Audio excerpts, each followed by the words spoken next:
وہ دفن نہیں کیا گیا اس کے ساتھ، کہتے ہیں اگر وہ دفن کرنا چاہتے ہیں تو دفن کھول سکتے ہیں قبر کو اور دفن کر دیں، لیکن احتیاط واجب کی بنا پر باید آن قسمت را طوری در قبر بگذارند کہ بدن میت دیده نشود. دیکھیں اب قبر سے اس میت کو نکال دیا گیا، اب یہ ایک حصہ جو رہ گیا ہے وہ دفن کرنا چاہتے ہیں اسی میں، کہتے ہیں اس کو بھی اس طرح دفن کرنا چاہیے کہ وہ حصہ جو ہے وہ میت کا کہ بدن میت دیده نشود، یعنی اس حصے کو اس طرح دفن کریں کہ میت دیکھی نہ جائے. ان صورتوں میں قبر کا کھولنا جائز ہے اور استثناء کی گئی ان مقامات کی اصل حرمت سے. بس ویسے نبش قبر یعنی کسی بھی قبر کو کھولنا حرام ہے سوائے ان 11 مقامات کے. اگر یہ 11 مقامات ہیں تو مشکل نہیں ہے. اور اسی نبش قبر کے حوالے سے دوسرا مسئلہ یہ بیان کریں کہ نبش قبر امامزادہ و شہداء و علماء و صلحاء اگرچہ سالہ بر ان گذشته باشد در صورتی کہ زیارتگاہ باشد حرام است.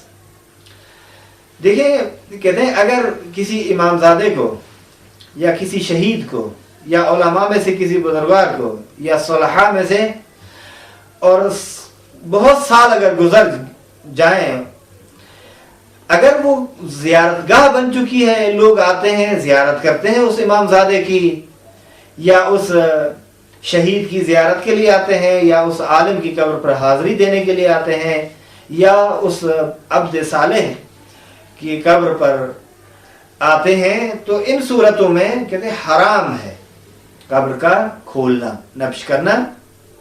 کہتے ہیں کہ بلکہ اگر زیارتگاہ نہ بھی بنے، احتیاط واجب یہ ہے کہ اس صورت میں یعنی یہ مقامات میں کیونکہ امامزادے کو جتنے بھی امامزادے ہیں ان کی قبروں کو، شہداء کی قبروں کو، علماء اور صلحاء کی قبروں کو چاہے کتنا ہی عرصہ کیوں نہ گزر جائے، چاہے زیارتگاہ بنے یا نہ بنے، اگر زیارتگاہ بن چکی ہے تو حرام ہے، اگر زیارتگاہ نہیں بن چکی تو احتیاط واجب ہے کہ نبش قبر نہ کریں.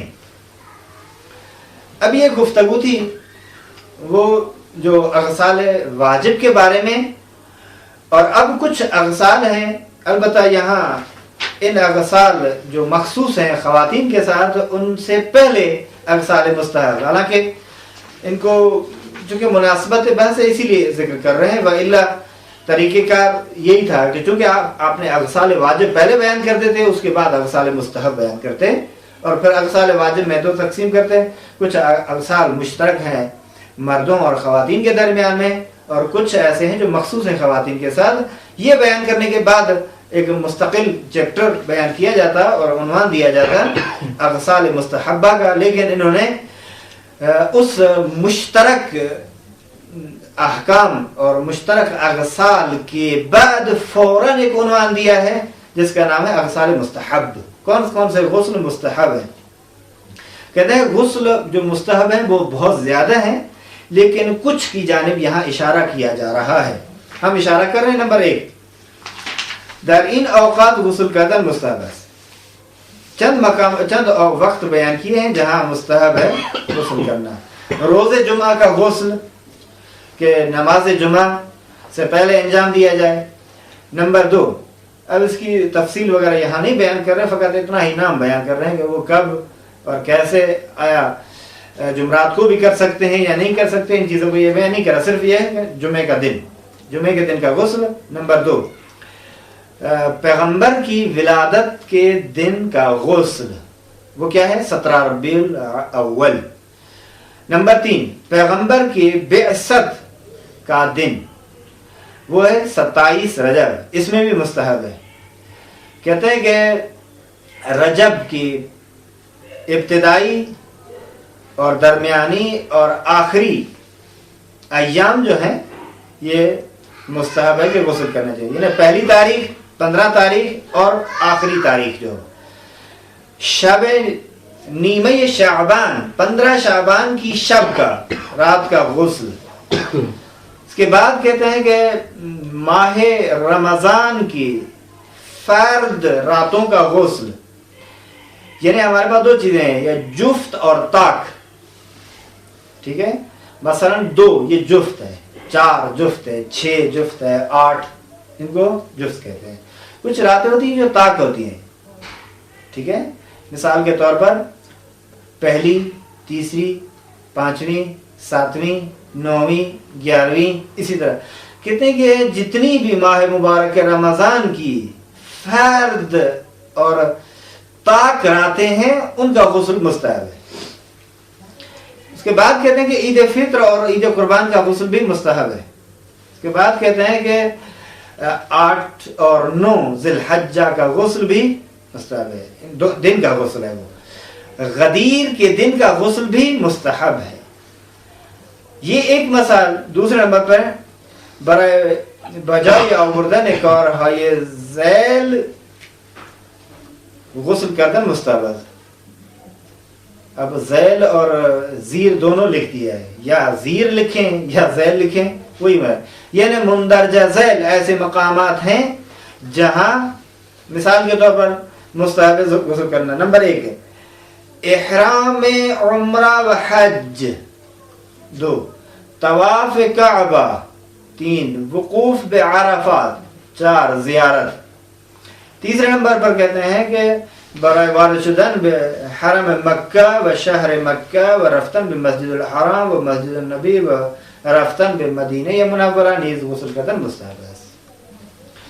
خود مکے کے حرم میں داخل ہونے کے لیے، شہر مکے میں داخل ہونے کے لیے، مسجد الحرام میں جانے کے لیے، مسجد النبی جانے کے لیے، مدینہ منورہ میں داخل ہونے کے لیے بھی اغسال ہیں جو مستحب ہیں انجام دیے جائیں۔ یہ مخصوص اغسال تھے جن کو مستحب اغسال کا نام دیا، اگرچہ یہ سب اغسال ایک لحاظ سے مشترک ہیں۔ یہ خواتین کے لیے بھی یہی ہے، مستحب ہے، لیکن خواتین بھی انہیں کو انجام دیں اور مرد بھی انہیں کو انجام دیں۔ اسی مناسبت سے یہاں ذکر کیا ہے انہوں نے۔ وَإِلَّا جس طرح عرض کیا کہ طریقہ کار یہ تھا کہ اغسال مشترکہ اور اغسال واجبہ کو ذکر کر دیتے، اس کے بعد اغسال مستحبہ ایک جدا سے بیان کر دیتے۔ انہوں نے اغسال واجبہ کے بعد بعنوان مشترک اغسال کچھ مستحب اغسال کا ذکر کیا ہے۔ اب آتے ہیں، دیکھتے ہیں اغسال مخصوص جو خواتین کے ساتھ ہیں وہ کون سے ہیں۔ کہتے ہیں کہ واجب غسلوں میں سے 3 غسل جو لڑکیوں پر اور خواتین پر واجب ہوتے ہیں وہ کون سے ہیں؟ نمبر 1 غسل حیض، نمبر 2 غسل استحاضہ، نمبر 3 غسل نفاس۔ کہتے ہیں کہ اس غسل کا یا ان اغسال کا سبب کیا ہے وجوب کا؟ کہتے ہیں کہ ان اغسال کے وجوب کا سبب یہ ہے کہ ایک خون جو خواتین اپنے آپ میں دیکھتی ہیں، یعنی ایک خون ہوتا ہے جو یہ خواتین کو آتا ہے جس کی سبب سے، اور ہر ایک کے خاص احکام ہیں جو بیان کیے جائیں گے۔ مثلا ان کو ہم مینسس کا نام دے سکتے ہیں جو غسل حیض ہے، ماہواری کہہ دیں، یا ایام قائد، مثلا قائدگی بھی استعمال کیا جاتا ہے یہ لفظ۔ اب سب سے پہلا جو مسئلہ یہ بیان کر رہے ہیں، اب یہ کون سا خون کب آتا ہے، مثلا خون نفاس کب آتا ہے، خون استحاضہ کب ہوتا ہے، خون حیض کب ہوتا ہے، ان کی وضاحت کرنا چاہتے ہیں۔ کہتے ہیں کہ وہ خون جو بچے کے پیدائش کے بعد آتا ہے اس کا نام نفاس ہے۔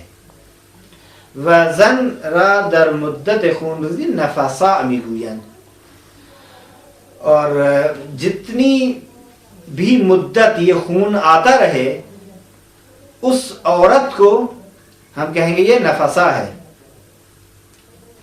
نمبر 2 وہ خون جو معمولاً ہر مہینے معمولاً عورت کو اس کے عادت کے ایام اور روٹین کے ایام میں جو خاص ایام ہیں جہاں جب وہ خون آتا رہتا ہے اس کا نام ہے حیض. اور اس مدت میں خاتون جو بھی جس بھی خاتون کو یہ خون آتا رہے گا اسے کہیں گے حائض. حائضہ بھی کہتے ہیں، حائض بھی. نمبر 3 کہتے ہیں کہ وقتی کی مدت خون ریزی نفاس یا حیض بپایان رسید، کہتے ہیں کہ حیض کی مدت پوری ہو گئی اور نفاس کی خون ریزی بھی ختم ہو گئی، اس کی مدت بھی ختم ہو گئی. زن باید برائے نماز و کارہائی کی نیاز میں طہارت دار غسل کرنا. یعنی کہنا یہ چاہتا ہے کہ حیض کے انتہا پر، حیض جب ختم ہو جائے تو غسل کرنا چاہیے خاتون کو. اس کا نام ہے غسل، یہ طہارت کرنی چاہیے. اور ہر وہ عمل، مثلا ممکن ہے نماز، ظاہر ہے اب جب وہ انہوں نے مثال دن کے 12 بجے وہ خون، اس کی عادت روٹین یہ بنی ہوئی ہے کہ فکس 5 دن کے بعد چھٹے دن 12 بجے یہ خون ختم ہو جاتا ہے. اور چونکہ نماز کا وقت ہے، اب اس کو نماز کے لیے غسل کرنا چاہیے یا ہر وہ کام جس کے لیے طہارت ضروری ہے. مثلا وہ قرآن کریم کے خطوط کو ہاتھ لگانا چاہتی ہے، مثلا وہ مسجد میں جانا چاہتی ہے، مسجد الحرام میں، مسجد نبی میں، اور ہر وہ چیز جس میں طہارت شرط ہے اگر وہ انجام دینا چاہتی ہے تو اس کے لیے ضروری ہے کہ وہ طاہر بن جائے. آخری بحث جو ہے وہ یہ ہے کہ کہتے ہیں کہ ان خونوں میں سے ایک خون ہے جس کا نام ہے استحاضہ. چونکہ حیض کی کیفیت واضح ہوگی اور نفاس کی کیفیت بھی واضح ہوگی، رہا مسئلہ استحاضہ کا. کہتے ہیں کہ اس دورانیے میں اس خاتون کو مستحاضہ کہیں گے. کہتے ہیں کہ کچھ موارد استحاضہ میں اس خاتون کو نماز کے لیے یا دوسرے کاموں کے لیے غسل کرنا پڑے گا. اب سب سے پہلے نفاس کے احکام بیان کر رہے ہیں. غسل نفاس یہ صفحہ نمبر 103 پر ہے. پھر تذکر دے رہے ہیں از ابتدائی ولادت خود ہر خونی کے زن می بینا نفاس است. پہلے بھی انہوں نے کہا کہ پس از تولد نوزاد می آید، یعنی خونی کی پس از تولد نوزاد می آید نفاس نام دارد. وہ خون جو بچے کی پیدائش کے بعد آتا ہے اس کا نام نفاس ہے. یہاں بھی یہ کہتے ہیں بچے کی ولادت از ابتدا، جیسے وہ بچہ پیدا فوراً ایک خون آتا ہے. از ابتدائے آغاز ولادت طفل سے جو خون آتا ہے عورت کو، اس کا نام ہے نفاس.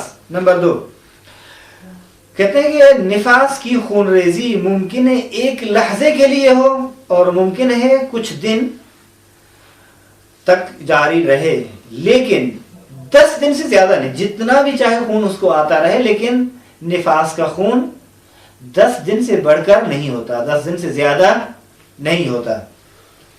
کہتے ہیں اگر 10 دن سے گزر جائے تو کہتے ہیں اس پر نفاس کا حکم نہیں لگایا جائے گا.